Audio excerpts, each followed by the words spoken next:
Magandang araw mga idol. Ito ang simbahan ng Manawag.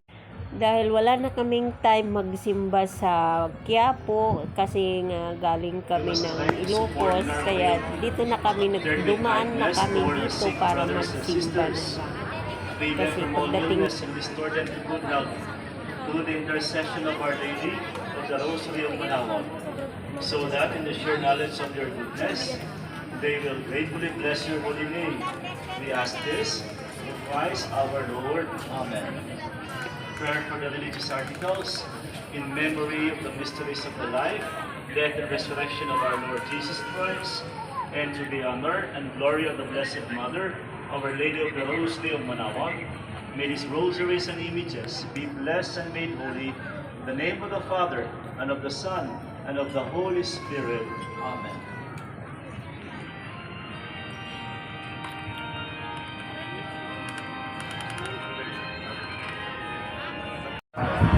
tapos na ang misa. Pupunta kami doon sa sindihan ng mga kandila kasi nakabili ako ng kandila, kaya magsisindi muna kami. So ayun, hinahanap namin yung area ng pinagsisindihan ng kandila.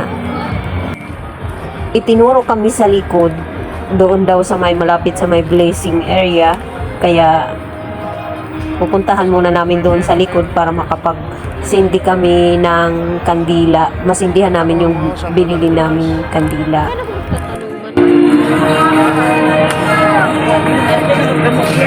Kung sa likod, doon mo tanongin sa binili mo.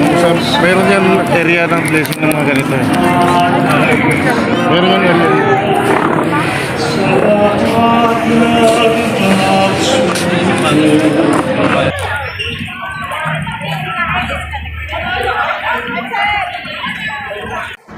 Kanina pala hindi kami nakapasok nung kami ng misa. Nandoon lang kami sa labas. Ngayon lang ako nakapasok dito sa loob ng simbahan ng Manawag. First time ko magsimba dito sa Manawag Church. At ito nga ang loob ng Manawag Church.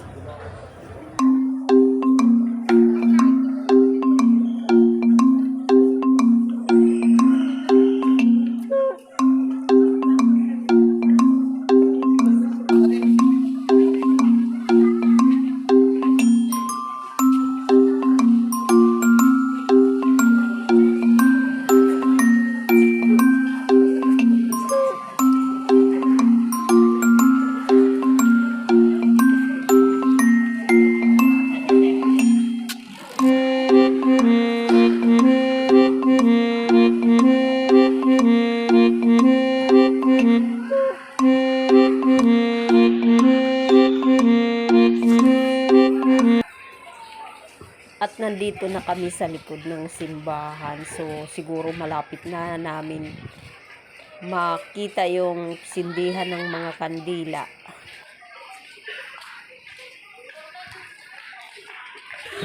At ito na nga, natuntun na namin yung area ng sindihan ng kandila. Yung mga wish niyo.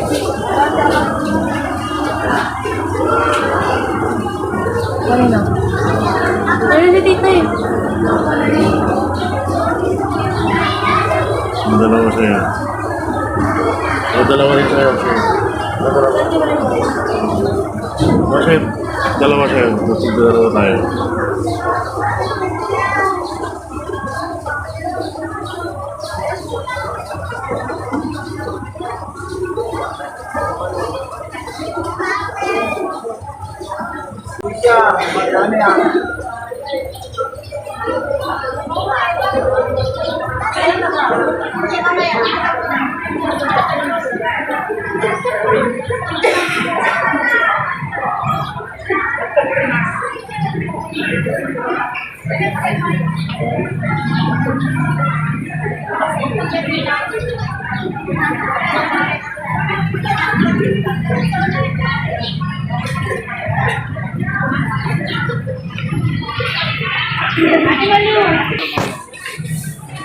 Tapos Tapos na kami magsindi ng kandila, kaya ito si Mr. nagtatanong-tanong kung saan banda yung blessing area kasi pabibless namin yung amin nabili na Last Supper. At ito na nga, natunto na namin yung blessing area at saka nakakuha na rin kami ng holy water.